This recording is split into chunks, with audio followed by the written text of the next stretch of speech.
Pygmalion statue.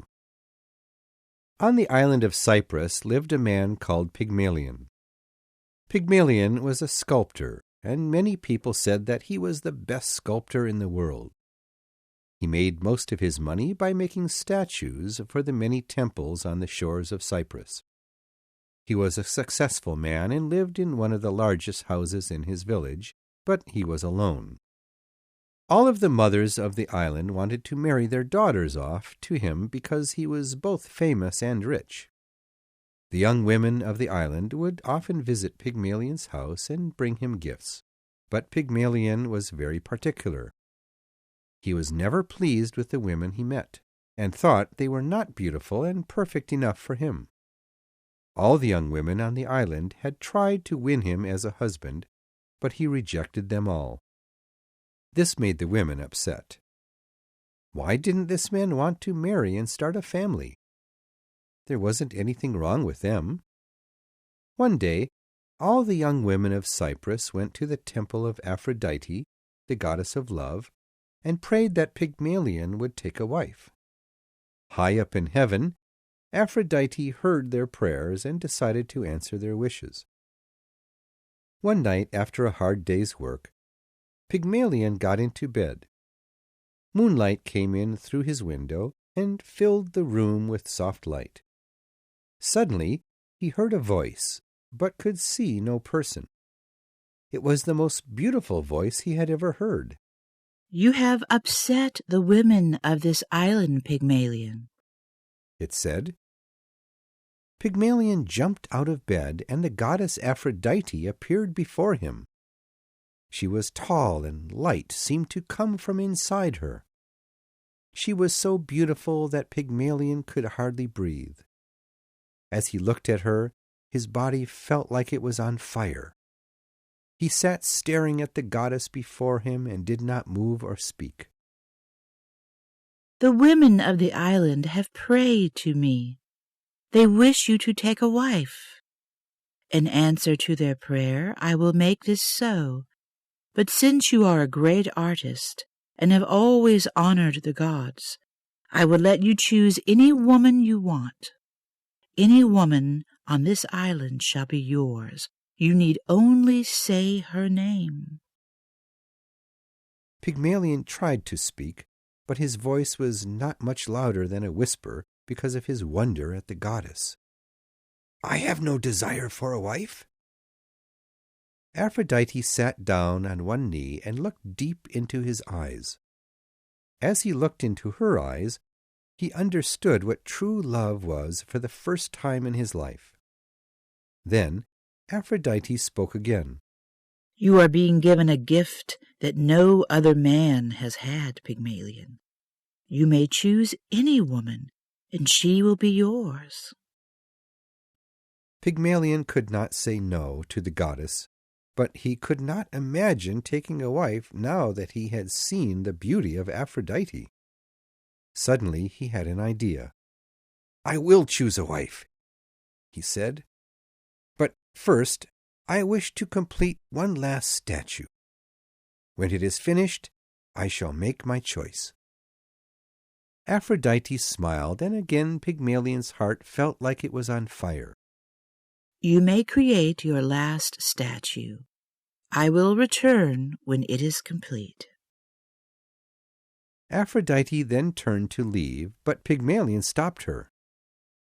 "Wait, please, goddess. I wish that you model for my statue. All the beautiful things in the world together are still not as beautiful as you. I want this last statue to be the greatest I have ever made.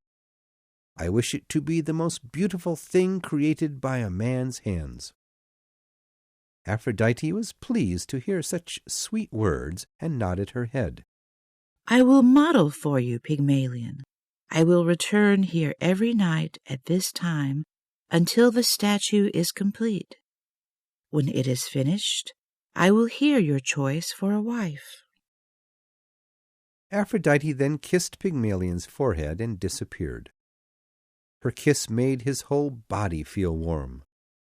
When he turned around towards his bed, a single red rose lay on his pillow. Aphrodite returned the next evening as she had promised, and the two of them began to work on the statue. Pygmalion began by making small models of the goddess sitting before him. Night after night, Aphrodite came and more small models were made. Soon there were 100 models. Each one was amazing and beautiful. There seemed to be a part of the goddess in every one of them. The shape and expression of each one was perfect. Aphrodite was very pleased with all of the models. "I wish to give you a gift, Pygmalion," she said, and disappeared.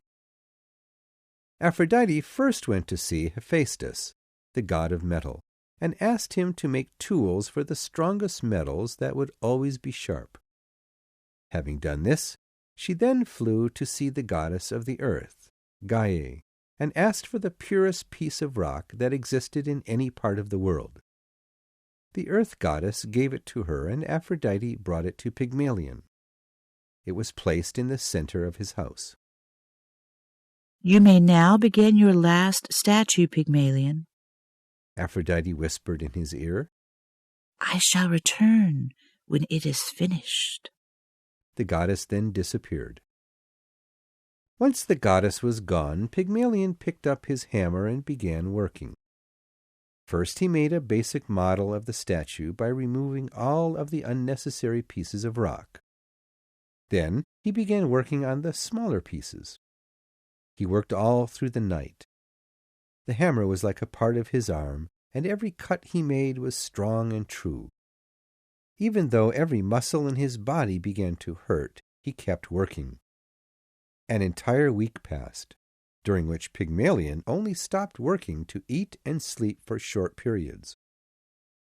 After this week, the statue was finally done. He stepped back and stared at his work to see if there were any places that needed to be improved. There were none. His work was perfect.